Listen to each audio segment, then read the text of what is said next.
Chapter 1. The rich wife I have can read minds. And I hadn't even realized that. Plus, I criticized her behind her back every day, a year and a half ago, to fulfill her grandfather's last wish. She married me, the fiancé she had since we were kids. After we got married, we made an agreement. After 1 year, we would divorce. At that point, she would go live with her first love. But when her first love, Makoto, found out that she had married me, he got so angry that he went abroad. So, having a rich and beautiful wife with an imposing figure, I decided to win her over with my own efforts. However, I didn't expect that. Less than 6 months later, Lucia's grandfather passed away, without hesitation. She contacted Makoto to have him return to the country. After Makoto came back, my wife Lucia, who normally had a cold and distant attitude, didn't even wait to leave, and began dancing joyfully in the hallway, and I, as her chauffeur, was lucky enough to witness Lucia's seductive dance when we arrived at the airport. It was the first time I saw Makoto. He was thin, pale-faced, with delicate features, an attractive young man I instantly disliked. "Jorge, come take Makoto's suitcase," my wife said in her usual cold tone. Used to being ordered around by her, I approached without saying a word, took the suitcase and placed it in the trunk, driving the S680, which has state-of-the-art suspension, and using my skilled driving techniques. Lucia and Makoto could finally talk in the backseat, Lucia said. "Makoto, during this past year, I've kept my distance from him. Our relationship has been completely pure. I've been waiting for you to return to marry me." Lucia completely changed her usual cold attitude, and now she seemed like a friendly, approachable girl driving along the airport highway. "I can't say I wasn't feeling bad." "That would be a lie," Makoto responded. "Lucia, in the past, I misunderstood you. Don't worry, I'll make you happy from now on," they both murmured sweet words. But the car soundproofing was so good that I heard everything. I couldn't help but think, at least wait until I'm not around as your legitimate husband to do all this. What's going on with the world these days? I sighed deeply, feeling annoyed, and sped up to overtake the car in front of me. A slow car was blocking the fast lane, and I complained in my mind. Without signaling, I overtook it on the right. But just at that moment, a green plate electric car changed lanes from the far right. Both vehicles collided, just as I managed to stabilize the car. The driver of the electric car, I don't know what happened to him, kept accelerating. Then, I felt a spin in my head. After the flip, everything went dark. When I woke up, I was in the driver's seat, and Lucia was trapped in the back seat. I couldn't get her out no matter what. Meanwhile, Makoto was a few meters outside the car. Fortunately, in the end, the traffic police helped us get out of the car. It was my mistake. I forgot to use the flash. Chapter 2. Luckily, after a checkup, the three of us were fine. After this incident, I finally understood. I thought to myself, this woman makes over $4 billion a year, even though the company and stocks have nothing to do with me. The profits made this year are considered marital property. As long as we divorce, I can at least get $2 billion with that kind of money. Why should I keep being her simp? The bank's large deposit, though the market's down, it still offers over 4%. That's $80 million in interest per year. After doing the math, I looked at Willow with a smile on my face and thought, "Willow, hurry up and divorce me. I want that $2 billion divorce settlement, and then I'll buy a 2,000 square meter house in the countryside. I'll keep a college student on a monthly allowance of $10K. He. With that thought, my lips involuntarily curled into a grin. Willow looked at me, puzzled, and noticed that I wasn't speaking, but somehow she could hear my thoughts. Of course, I was totally unaware of this. I glared at Willow and said, "Willow, I'm the legal husband here, and you want to be with Makoto?" No chance, I thought. That's right. Just like this. Hurry up and divorce me. Then throw that money-stained black card in my face. Though that Makoto isn't exactly a saint either. It was him who snuck into Grandpa's hospital room and pushed him too hard, which led to his brain hemorrhage. But if I tell Willow about that, she'll probably think I'm slandering him. At that moment, Makoto moved towards Willow to put his arm around her shoulders, but she pushed him away. Makoto stumbled, losing his balance and falling to the ground. Usually she would rush to him, full of concern. But now, with a slight raise of her eyebrows and a smile on her lips, she looked at me and said, "You're right, I'm still a married woman. I'll be careful." Then she called an ambulance to take Makoto to the hospital and asked her assistant to accompany him. Makoto and I stood frozen in place. What's going on? This isn't how the script was supposed to go. After that, Willow and I got into another car to head home. I couldn't wrap my head around it the whole way. I thought, has Willow's head been damaged in the crash? As long as I'm here, there's no way she and Makoto could get back together. So what's going on? She used to keep talking about divorce, but now she suddenly changed her mind. I slowly turned to look at Willow, and to my surprise, she had a sly smile on her face, her bright eyes almost saying, "You're still pretending, Heno, this is unbearable," I coldly said. "Aren't you going to call and check if Makoto is okay? If he's missing an arm or leg, that'd be even better." Ha ha ha. Willow didn't respond but called her assistant. Then, without a care, she said, "No big deal, just soft tissue bruising." Honey, let's head home, I thought. Did she just call me honey? What's going on? Did my performance not hit the mark? Or maybe I didn't express myself clearly. I cleared my throat and said, "With Makoto looking like that, just watching him makes me sick. As long as I don't agree to divorce, you'll never be with him." Willow's delicate face now had a meaningful smile as she said, "Okay, I'll listen to you, honey. I'll keep my distance from him and I won't divorce you." I was already confused, but now I was even more baffled. What's going on? I thought. Didn't you used to talk about getting a divorce every day? You have to be honest. You're a businesswoman, one of the top 10 entrepreneurs in the country. You can't just break your promises. You said you'd divorce me once Makoto returned and that $2 billion. Hurry up and throw it at me. Then I'll pack up and leave. My brain CPU was overheating trying to figure this out. Chapter 3. Suddenly a fragrant breeze approached and Willow wrapped her arm around mine, saying, "Honey, what do you want for dinner tonight? Should we eat first or should we eat me?" I thought, is this woman possessed by a fox spirit or something? How did she suddenly change? I thought she was the cold, aloof, abstinent beauty. Now she's calling me honey. It's enough to make my bones go soft. Wait, no, this must be because my performance isn't convincing enough. I need to reflect on this. After all, a villain character with billions at stake should make a deeper impression, one that makes people grit their teeth in hatred. Once we got home, I made an excuse to retreat to the bathroom. Willow instructed the maid to prepare dinner. Cold water gushed down from the shower head, soaking me to the core and sending chills through my body. I still couldn't figure out how the plot had taken such a sudden turn. Willow asked, "Sweetheart, are you done yet? You usually finish showering in 5 minutes, but it's been 40 minutes today." Her voice came from outside the door, sounding like a death knell. It made the hairs on my body stand up. I thought, something's off. There must be something I missed.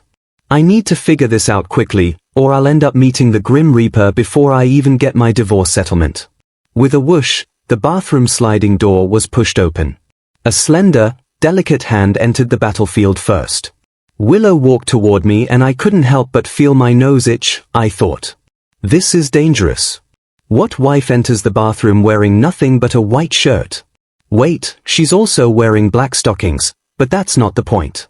This is clearly entrapment as the malicious villain. If I so much as hint at anything suggestive, I'll be blacklisted. She must be trying to seduce me and then accuse me of marital coercion. Yes, that's it. This way she won't have to pay me the $2 billion divorce settlement, and I won't be able to find a cute, lively college girl to support. Stay strong, George. Don't give up the whole forest for just one tree. Just as I was thinking about how to escape her clutches, ding-a-ling, I immediately switched to my dramatic mode, glaring at Willow with fake anger. I snapped. Who's calling at home? Don't they need to rest? Hang up now. But inside I was overjoyed. I thought, this call came at the perfect time. I think I saw Makoto's name on the screen. Quick, answer it. Then I can leave them to their world and I can stay here alone. Willow hesitated for 2 seconds before picking up the phone. In the quiet bathroom, I could hear Makoto's pitiful voice on the other end. He said, "Willow, my wound hurts so much. I'm all alone at the hospital, and it's so lonely. Could you come keep me company? I thought. I have to admit, Makoto is a pro at being a yandere. He really knows how to play the role. I feel sorry for him, but go to him. Willow, go now. Pikachu, wait. No, go, Willow. Willow furrowed her brow, clearly thinking about it. I thought, no, I need to fuel the fire. I frowned and said, what time is it? What does Makoto mean by calling you? Am I dead? Tell him to get lost. Maybe he heard my voice, as his weak response came after a brief pause. George, I'm sorry for interrupting you too. You guys carry on. I'll be fine alone. Even if it gets cold tonight, I can handle it. Maybe just catch a little cold or a fever, I thought. Nice, Makoto really has the potential to be a yandere male lead, he's perfectly in sync with me. The evil side character. It's a seamless match. Unstoppable. I kept grumbling, embodying the typical villain role of breaking up true love. Willow's furrowed brows finally relaxed, and she came closer to me, staring at her flawless, translucent skin. Even I, who had seen my fair share of beautiful women in midnight video sections, froze for a second. And then, before I could process anything, I was kissed. My first kiss, gone. Chapter 4, I thought, damn it, my first kiss is gone. Willow, this nasty woman, plays the role of a fox spirit without missing a beat. Then a slender jade-like finger pressed against my lips and she said don't speak yet. Willow picked up her phone and it was as if she had become a different person. Her face quickly turned into the cold, aloof beauty persona as she spoke. Mr. Ito, my husband and I are busy in the bathroom right now. The hospital has already arranged a caregiver for you and if that's not enough, we can send more people over. On the other end, Makoto coughed a few times, sounding like he was either choking or really unwell. Then his weak and desperate voice came through. Willow, it was my fault from the start. You're being so heartless now. I must be being punished. I'll endure everything. But please remember, I will only ever be separated from you when the heavens and earth unite and mountains and rivers disappear. That's what you said when you sent me away, I thought. Listen to Makoto's words. I'm almost moved. Willow, are you really this cold-hearted? Hurry up and go take care of him. I pushed Willow's finger away and said stay away from me. Don't try any of these seduction tactics. I've had so many girlfriends over the years, I can't even count them all. These little tricks won't work on me. Willow gave me a sly look, then said into the phone. Mr. Ito, take care of yourself. My husband and I have more important things to do without waiting for him to respond. Willow hung up the phone. She quickly moved closer, her eyes full of flotation, as she said. So what you mean is that you're a master at picking up women now that no one's disturbing us? Show me what you got. Come on. After Willow finished speaking, she attempted to do something inappropriate to me. I thought, don't think I don't know. You've been acting like the ice-cold beauty all this time, and now you're suddenly so passionate. There's definitely something fishy going on. You're trying to seduce me, then accuse me of forcing myself on you during marriage just to get out of paying me the huge divorce settlement. Even though that was what I thought, I couldn't lose my edge. I looked at Willow with a playful smirk and said, very well, woman, you've caught my attention. Close your eyes and I'll show you what it really means to be a master of seduction. Willow smiled and complied. Closing her eyes, I quickly slipped out of the bathroom, grabbed some clothes, and rushed downstairs to the dining room. The maid saw me and smiled, saying, young master, you're done with your shower. Just tell young madam to come down and we can start dinner. I nodded, sitting at the table with a blank expression. Before long, Willow, wearing pajamas, slowly walked downstairs and sat opposite me, saying, eat. Honey, you've lost weight recently. You need to take care of your health. The maid was momentarily stunned by Willow's appearance. Then she lowered her head and opened the warming covers on the dishes. When I saw the spread on the table, I couldn't help but exclaim in disbelief. I was speechless. Thinking, what is this? Stir-fried kidney, ginseng and bull's penis soup, steamed oysters, stir-fried eggs with chives, sea cucumbers. What's all this heavy stuff? Are you trying to make me explode with blood? I'm still a virgin. Where am I supposed to release all this energy tonight?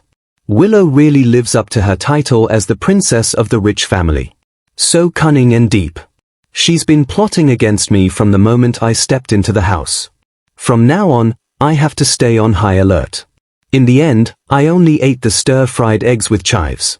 Because once again, I saw that malicious smile from Willow. I locked myself in the bedroom, lying on the bed. After I calmed down, I couldn't help but think back to how Willow had tried to seduce me. My mind started to race, and I spent the whole night dreaming of Willow in various seductive poses. The next morning, as I opened the door, Willow was there, wearing dark circles under her eyes. Had she not slept well, she deserved it. I said, "Let's go to the hospital today and check if Makoto's still alive." Willow glanced at me and snorted, saying there's a charity gala tonight. Don't forget to come. Makoto will be there too. I had originally planned to refuse to give those two some alone time, but my single-core CPU instantly started working overtime. I thought just letting them be alone isn't enough. Tonight I'll make sure to embarrass you, Willow, at the charity gala. Let's see if you still won't divorce me. Willow, who had been walking ahead, suddenly stopped. She said, "Remember, you must come," I thought. "I have to go, and I'll make sure Makoto is completely crushed.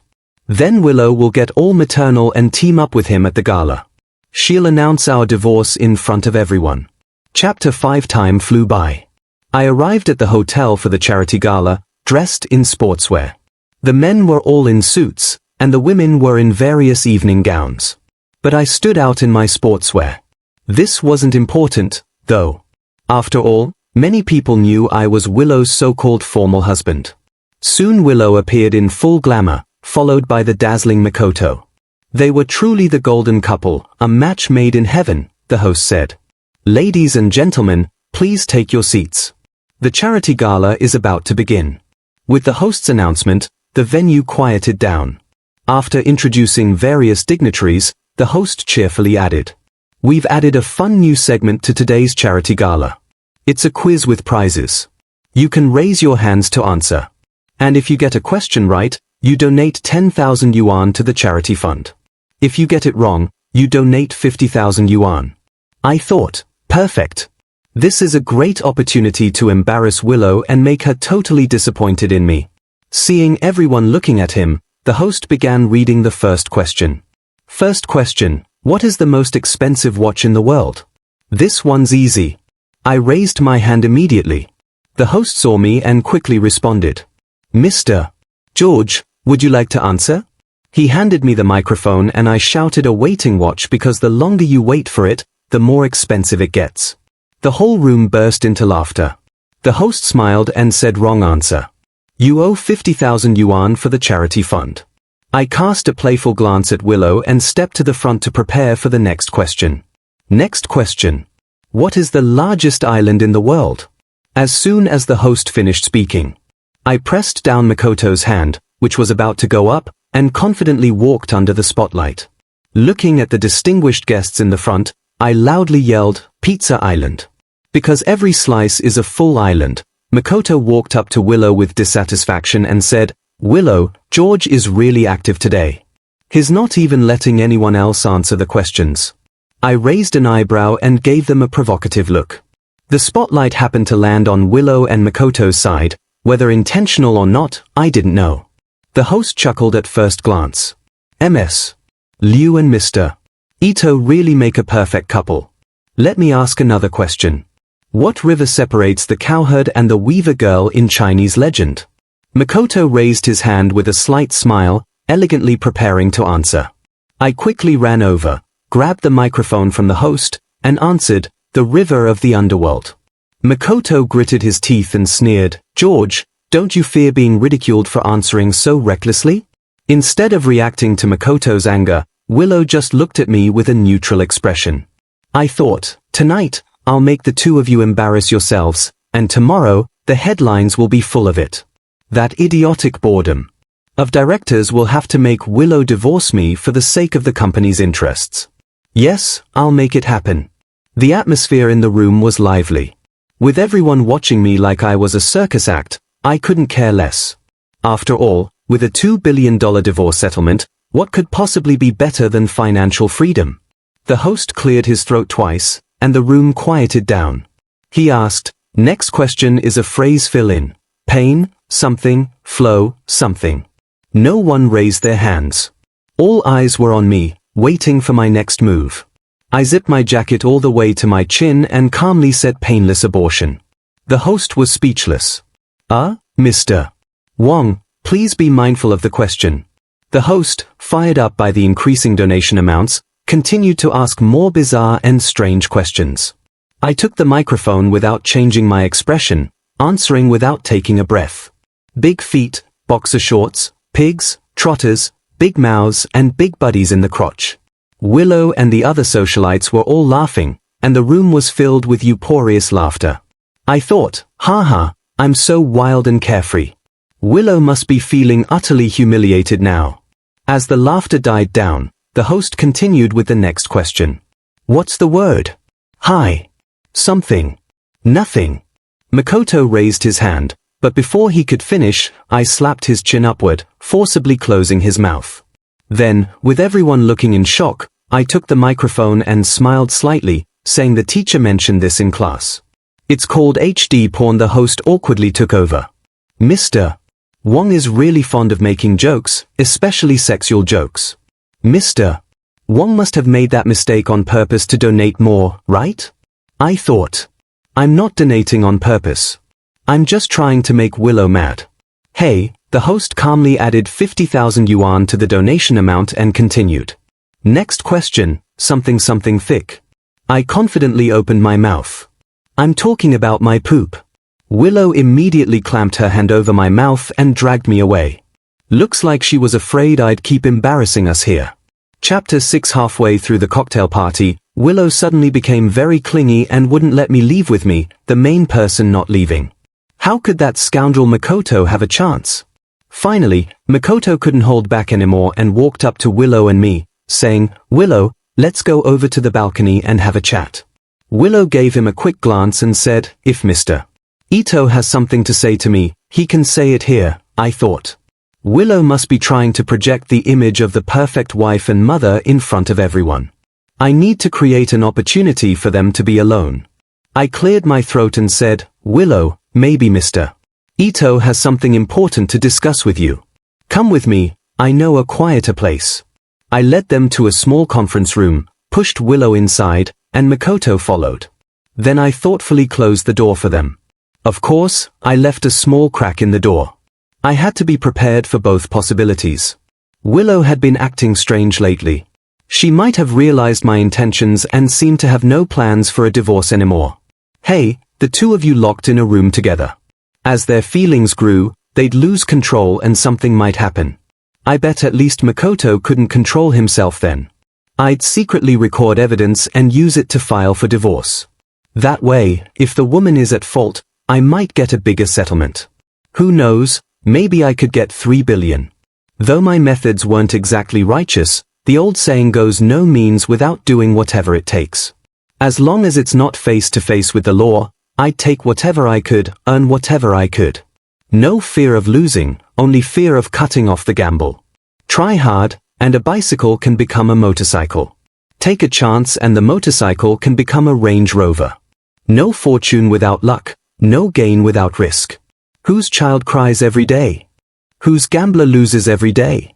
As expected, as soon as Makoto entered, he began making his move. He said, Willow, you know, my feelings for you are as constant as the sun and moon. Willow stopped him from going any further with the sweet talk and said, Mr. Ito, if you've come just to talk about these old matters, then this conversation can end right now. Through the crack in the door, I saw that Makoto, realizing his emotional card wasn't working. Switch tactics, he said. Willow, you might not know, but George has other women outside. He's been using your money to fool around with them. With that, Makoto handed Willow his phone screen, probably showing some photos or videos. I thought, though I wish Makoto had evidence of me out there fooling around. The truth is, I'm still a virgin. How could I have been out chasing women? Well, fine. In order to get this divorce to go smoothly, I'll eat this loss and take the blame. Makoto. Willow suddenly raised her voice. She glared at Makoto and said, My husband has a lot of stress. Going to a bar to unwind is completely normal. Besides, he's worked hard his entire life. What's wrong with him paying attention to some young models? Makoto frowned and said, "It's not just that, Willow. Look at this video. He even kissed one of the girls at the VIP booth. What kind of decent person does that?" I thought. What Makoto said seems to be based on some truth. The thing is, Willow won't let me touch her. So I went to a bar to relax. I only chatted and held hands with someone. Well, alright. I admit it. I touched her thigh. Willow paused for 2 seconds and glanced towards the door. I quickly stepped back to hide. I thought that was close. Almost caught by Willow. No, wait, what am I afraid of? I'm just peeping. I'm morally corrupt and totally shameless. As I thought this, I crept closer to peek inside the room. And of course, our eyes met. Willow's eyes were half squinted, as if silently saying, "Wait until we get home. I'll deal with you."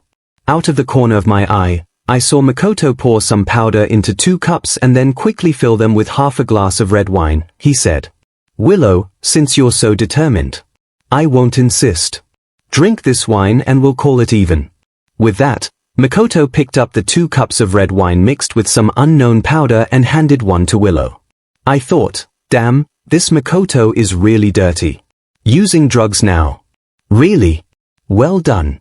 Doesn't matter whether they drink it or not. As long as the 2 of them are alone in here and emotions get the better of them, something will happen. I'll record a video and use it to file for divorce. A few billion. No problem. Ha ha ha. From my angle, I could only see their profiles. But I could tell that Willow had furrowed her brows. She then handed the glass of wine back to Makoto and said, "I'll swap with you." Makoto's mouth curled up slightly, but without hesitation, he swapped glasses with Willow. Willow brought the glass to her lips, her fiery red lips about to drink the drugged wine. Chapter 7. I was absolutely delighted inside. I thought, Makoto seems to have done this kind of dirty work a lot. Both cups were drugged. And anyway, when something happens later, he won't lose. Plus, I've heard that these things can spice things up.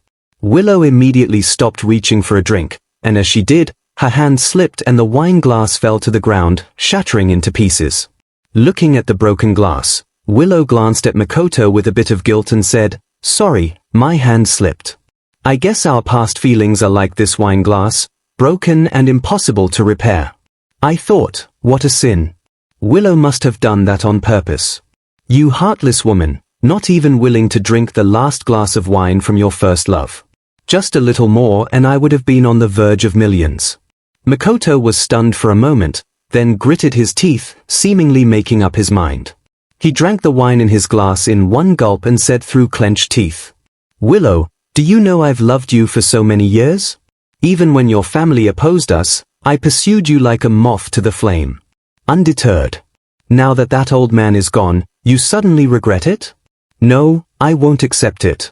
Willow was stunned by Makoto's sudden shift in behavior, standing frozen for a moment. Then, with a cold snort, she said, "Don't think I don't know what you're after. Your Ito group has a debt ratio of over 80%, and you're about to go bankrupt. If you marry into the Liu family now, not only can you clear your debts, but you'll also start swallowing up the Liu family's assets. Your private life is a mess. Do you think I don't know?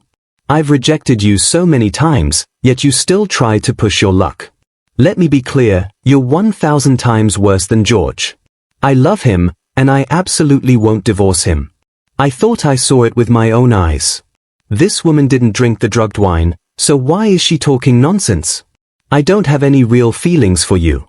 Hurry up and divorce me. Forget about the 4 billion. Just give me back the 2 billion from before."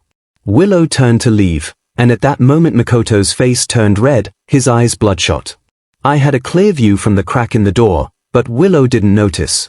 I quickly took out my phone and started recording. Sure enough, 2 seconds later, Makoto suddenly rushed behind Willow, pulling a silk scarf out of his suit pocket.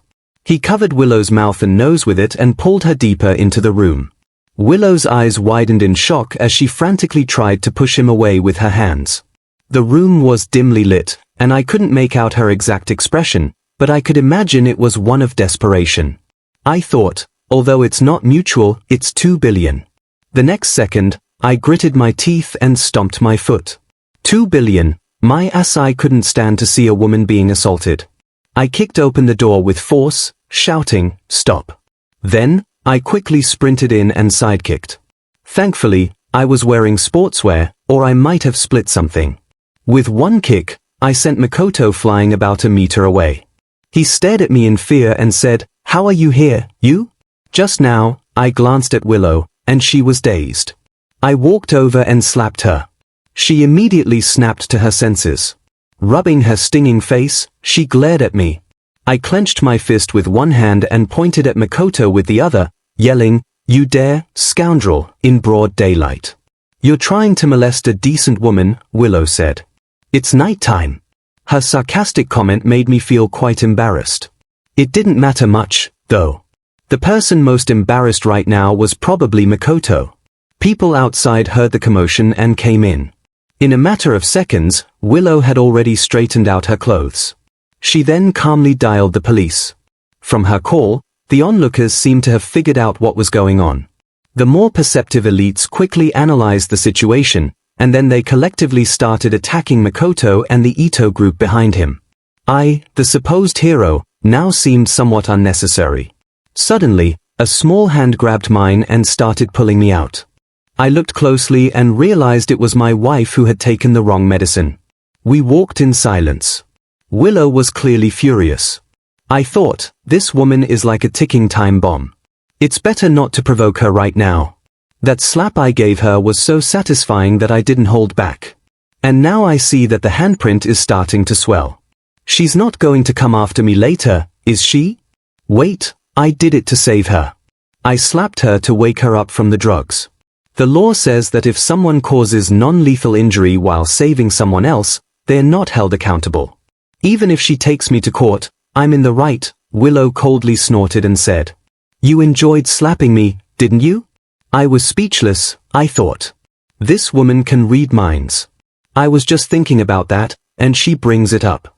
But this round, I'm ahead. The old saying goes, if you have the facts, go to court. If you have no facts, call the police. If you have no facts or reasons, go to the media. I have both facts and reason. So what's there to be afraid of? I said. How can you say that? You don't know how dangerous the situation was. If I hadn't slapped you awake, you might have already started tearing your clothes off. I dramatically described the scene. Willow glared at me and said I was drugged with sleeping pills, not aphrodisiacs. Why would I tear my clothes off? And you were watching from the door enjoying the show, weren't you? I was shocked and said how? How can you slander me like that? I thought, damn. Turns out she knew I was spying. No way. If I admit it, I'll be stuck in prison forever. I'll try to deceive a little more. There's still a chance to go home for the new year. Chapter 8. I stammered, trying to argue back, saying, listen to my defense. No, listen to my explanation. I was just passing by, saw a crack in the door, got curious, took a quick peek and happened to see this scene without wasting any time. I rushed in with a heroic eagle strike move to save the beauty. If you don't appreciate it, fine. I should have just stayed out of it. After saying this, I turned with a downcast expression and looked out the window. I thought, no, I've got to hold it together. Think of something sad or else I'll burst out laughing. Right. My 2 billion is gone. One wave of beautiful college girls after another. The laid-back country life is gone. Boo-hoo-hoo. A wave of melancholy suddenly surged through me. The ancient poet was right. How much sorrow can one heart hold? It's like a river flowing east. Endlessly. The more I thought about it, the worse it felt. My nose started to sting, and I almost shed a tear. Willow's voice softened as she said, okay, don't feel bad. I misunderstood you. How about I make it up to you tonight? Hearing the word make it up, I immediately perked up and hurriedly said I don't need much.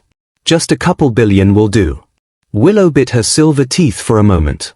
Then her expression changed with a smile in her eyes. She said, I can offer something even more precious than that. I guarantee you'll be satisfied, I thought. This woman doesn't want to get something for free, does she? She doesn't look like a good person. Back home, I quickly slipped into my small guest room. After washing up, I started planning my grand future. In my phone's memo, I wrote down what I'd need to take when I returned to the countryside. Suddenly, a fragrant breeze wafted through and a soft, fluffy hug pressed against my back. I turned my head to find Willow, somehow already wearing a short bathrobe, leaning behind me. The robe was perfectly modest, just the right amount of coverage. Any more, and it would be inappropriate, any less, and it would drive a man crazy, she whispered. We've been married for so long, and we still haven't had our wedding night. Willow was now close, her cheek brushing against my ear. I quickly turned off my phone screen and said, "What? What are you doing? We're husband and wife. What's wrong with just talking things through?" "No need for physical actions," Willow snorted and said. "If you don't cooperate, I'll sue you, saying you're trying to force yourself on me, and the minimum sentence would be 3 years. I quickly pushed Willow away and said, "You're twisting the facts." Willow took a small step and sat down on the armrest of the sofa. She said, "So who do you think they'll believe, you or me?" I thought, I'm screwed. Looks like tonight I'm going to lose all dignity. How am I supposed to divorce now? Damn it. A real man can bend and stretch. I'll take this humiliation for now, and someday I'll get my revenge. Fine. Tomorrow I'll go to the hospital and figure out a way to make myself infertile. Then I'll take her for a checkup. Willow will definitely divorce me. With this thought in mind, I reluctantly gave in to her and endured a storm of passion. The next day I looked up male contraception methods online.